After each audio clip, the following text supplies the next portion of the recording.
You ask Tiger to solve. This deals with linear equations with one unknown. The final result is x equals 5/2. Let's solve it step by step. Group all constants on the right side of the equation. Subtract 8 from both sides. Simplify the arithmetic.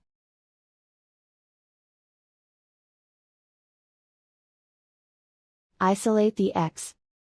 Divide both sides by -2. Cancel out the negatives. Simplify the fraction. Cancel out the negatives.